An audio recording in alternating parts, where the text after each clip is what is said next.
জাতীয় কবির মৃত্যুবার্ষিকীতে শ্রদ্ধা। জাতীয় জীবনে নজরুল আজও প্রাসঙ্গিক, বললেন রিজভী। স্কুল কলেজ পর্যায়ে নজরুল চর্চা বাড়ানোর তাগিদ স্বজনদের। নেপালে আকস্মিক বন্যায় মৃতদেহ ছাড়িয়েছে, কয়েকশো পর্যটক সহ ভেসে গেছে হাজারো মানুষ। উদ্ধার অভিযান চলছে। দেখছিলেন সংবাদ শিরোনাম, এবারে বিস্তারিত। জাতীয় কবি কাজী নজরুল ইসলামের 50তম মৃত্যুবার্ষিকী আজ। ঢাকা বিশ্ববিদ্যালয়ের কবির সমাধিতে সকাল থেকে শ্রদ্ধা নিবেদন করেন কবির পরিবারের, রাজনৈতিক দলের নেতা, শিক্ষক, বিভিন্ন সামাজিক সাংস্কৃতিক সংগঠন ও নানা শ্রেণী পেশার মানুষ। জাতীয় জীবনের সব পর্যায়ে নজরুল আজও সমান প্রাসঙ্গিক, বলেন বিএনপির ভারপ্রাপ্ত মহাসচিব রুহুল কবির রিজভী। নতুন প্রজন্মের মাঝে নজরুলের চেতনা ছড়িয়ে দেওয়ার তাগিদ কবি পরিবারের। রিপোর্ট করেছেন ইমরুল কায়েস। পাশে আমায় কবর দিও ভাই, যেন গড়ে থেকে মুয়াজ্জিনের আজান শুনতে পাই। ভোরের আলো ফুটতেই যেন সুরের আকাশে বেজে ওঠে এক পরম শূন্যতার রাগিনী। বাংলা সাহিত্যের আকাশ কাঁপানো ধূমকেতু, সাম্য ও দ্রোহের বরপুত্র জাতীয় কবি কাজী নজরুল ইসলামের 50তম মহাপ্রয়াণ দিবস। অর্ধশতক আগে দূর নক্ষত্রলোকে পাড়ি জমালেও আজও বাঙালির আন্দোলন সংগ্রামে অনুপ্রেরণা জুগিয়ে যাচ্ছেন। কবির প্রয়াণ দিবসে সকাল থেকে ঢাকা বিশ্ববিদ্যালয়ে কবির সমাধি চত্বরে এসে মেশে রাজনীতি, সাহিত্য আর সংস্কৃতির নানা স্রোত। রাজনীতিকের হাত থেকে লেখকের কলম, প্রবীণের স্মৃতিকাতরতা থেকে তরুণের দীপ্ত চোখ, সর্বত্রই নজরুল। কবির মাদারে শ্রদ্ধা নিবেদন করেন বিএনপির ভারপ্রাপ্ত মহাসচিব রুহুল কবির রিজভী আহমেদ। নজরুল কোনো দূর অতীত নয়, সব সময়ের লড়াই সংগ্রামের আশ্রয়, বলেন তিনি। যখন এই দেশকে নিয়ে কেউ কোনো ষড়যন্ত্র করে, চক্রান্ত করে, আমাদের সার্বভৌমত্বকে দুর্বল করতে সচেষ্ট হয়, আমাদের স্বাধীনতাকে বিপন্ন করতে সচেষ্ট হয়, তখন তার বিরুদ্ধে দ্রোহের যে আগুন জ্বলে ওঠে, তার প্রধান উৎস হচ্ছে কাজী নজরুল ইসলাম। তার গান, তার কবিতা, তার উপন্যাস, তার লেখনী। যিনি গিয়েছিলেন সাম্যের গান, ভেঙেছিলেন শৃঙ্খলার প্রাচীর, তারই 50তম মৃত্যুবার্ষিকী কেবল শোকের নয়, বরং আত্মশুদ্ধি ও চেতনার পুনর্জাগরণের দিন। প্রেম ও দ্রোহের যে আগুন তিনি জ্বেলেছিলেন তা আজও বাঙালির জীবনে জাজ্বল্যমান। স্বাধীনতাকামী মানুষ একজন, মুক্তিকামী মানুষ একজন, সাম্যের মানুষ একজন, একজন ন্যায় বিচারের মানুষ একজন, সেই ব্যাপারটি তার কাজের মধ্যে ফুটে উঠেছে। বাংলাদেশ যে বিনির্মাণের পরেও তাকে বাংলাদেশে আমরা পেয়েছি, জাতীয় কবি হিসাবে তাকে আমরা এখানে আনতে পেরেছি, এটা আমাদের পরম সৌভাগ্য। কবির বিরহ এখনও বয়ে বেড়াচ্ছে তার পরিবার। নজরুল চর্চা স্কুল কলেজ পর্যায়ে ছড়িয়ে পড়ুক এমন প্রত্যাশা স্বজনদের। সমাজের যত অনাচার, অবিচার, অত্যাচারের বিরুদ্ধে তার যত গান, কবিতা আমাদের প্রাণকে অনেক অনুপ্রাণিত করেছে, এবং আমরা যেন কবির সেই কথাগুলো মনে রাখি, মানুষকে ভালোবাসতে শিখি। প্রয়াণের 50 বছর পরও বাঙালির সত্তায় এক জ্যোতিষ্ক হয়ে আছেন কাজী নজরুল। তার লেখা, তার ধারণা, তার কথা, তার সমস্ত কিছুই যুগ যুগ ধরে আমাদের কাছে সমান জনপ্রিয় এবং প্রয়োজনীয় হয়ে থাকবে। গানে কথায় আমরা অবশ্যই কবি নজরুলকে সবসময় স্মরণ করি, মনে করি এবং ওনাকে ধারণ করি। নজরুল আছেন শোষিতের মিছিলে, আছেন প্রেমিক হৃদয়ে। সুর আর বাণীর যে মায়াজাল তিনি বুনেছিলেন তা বাঙালিকে পথ দেখাবে চিরকাল। ইমরুল কায়েস, বাংলাভিশন, ঢাকা। বাংলাদেশের জ্বালানি সংকট মোকাবেলায় বিকল্প জ্বালানি হিসেবে সৌর বিদ্যুৎ নিয়ে কাজ করবে চীন, জানিয়েছেন দেশটির রাষ্ট্রদূত ইয়াও ওয়েন। সকালে সচিবালয়ে স্থানীয় সরকার মন্ত্রী ডক্টর আব্দুল মঈন খান এবং প্রতিমন্ত্রী মির শাহে আলমের সঙ্গে বৈঠকে কথা জানান তিনি। বৈঠক শেষে স্থানীয় সরকার প্রতিমন্ত্রী কথা বলেন। তিনি জানান, বর্জ্য ব্যবস্থাপনা, পানি ব্যবস্থাপনা ও নবায়নযোগ্য জ্বালানি সহ বেশ কিছু খাতে বাংলাদেশে চীনের যে বিনিয়োগ আছে তা ধারাবাহিক রাখার আশ্বাস দিয়েছে চীন। বিএনপি সরকারের সাথে রাষ্ট্রীয় সম্পর্কের পাশাপাশি বেইজিং রাজনৈতিক সুসম্পর্ক বজায় রাখবে বলে স্থানীয় সরকার প্রতিমন্ত্রী জানান। এদিকে চীনের রাষ্ট্রদূত জানান, বাংলাদেশে বর্জ্য ব্যবস্থাপনা, নবায়নযোগ্য জ্বালানি, টেকসই পানি সরবরাহ ও ব্যবস্থাপনা সহ বেশ কিছু বিষয়ে বিনিয়োগে আগ্রহী চীন।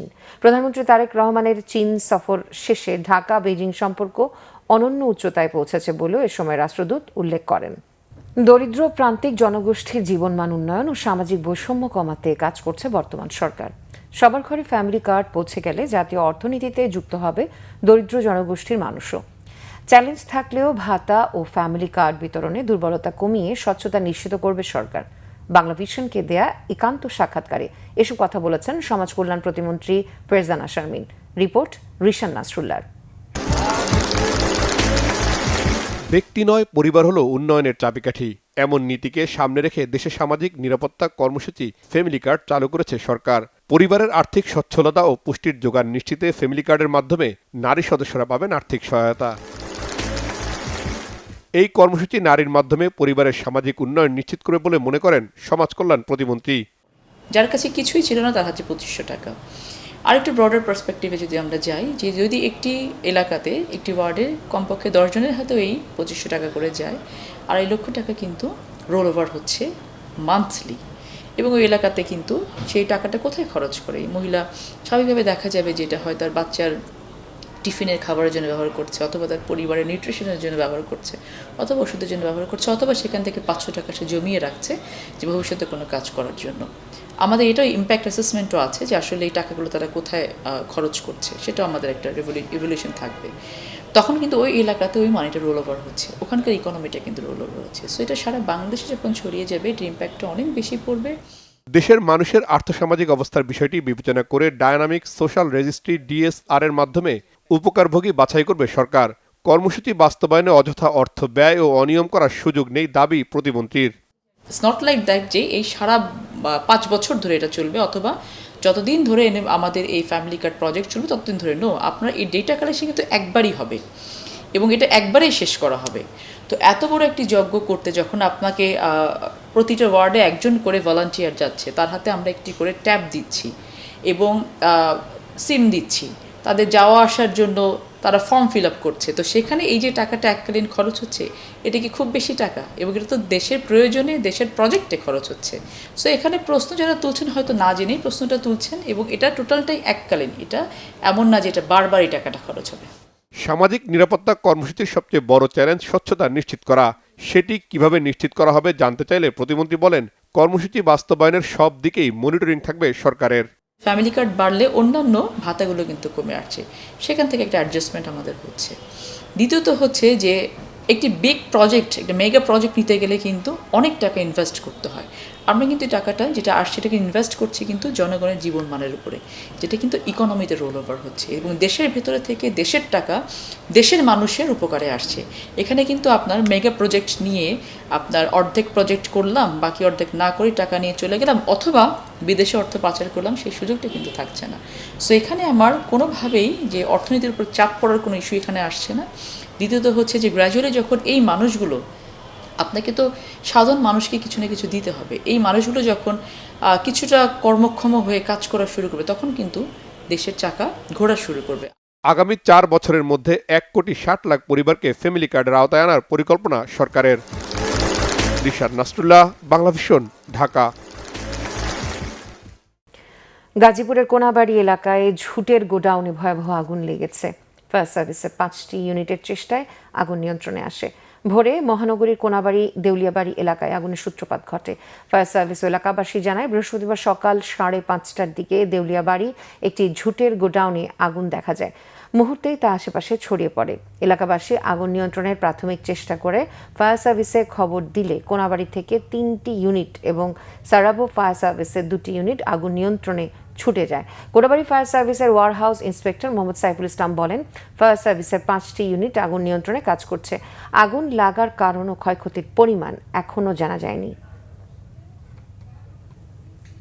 চাঁপাইনবাবগঞ্জের গোমস্তাপুর উপজেলার রামদাসপুর সীমান্ত দিয়ে 6 জনকে বাংলাদেশে পুশিনের চেষ্টা ঠেকিয়ে দিয়েছে বিজিবি। বিজিবির নওগাঁও 16 ব্যাটালিয়নের অধিনায়ক লেফটেন্যান্ট কর্নেল মোহাম্মদ আরিফুল ইসলাম মাসুম সকালে বিষয়টি নিশ্চিত করেছেন। তিনি জানান, আজ সকাল 6:30টার দিকে নওগাঁও ব্যাটালিয়নের অধীন রামদাসপুর সীমান্তের 216 নম্বর সীমান্ত পিলার এলাকা দিয়ে 12 বিএসএফ ব্যাটালিয়নের শমসেরনগর ক্যাম্পের সদস্যরা 6 জন পুরুষকে পুশিনের চেষ্টা করে।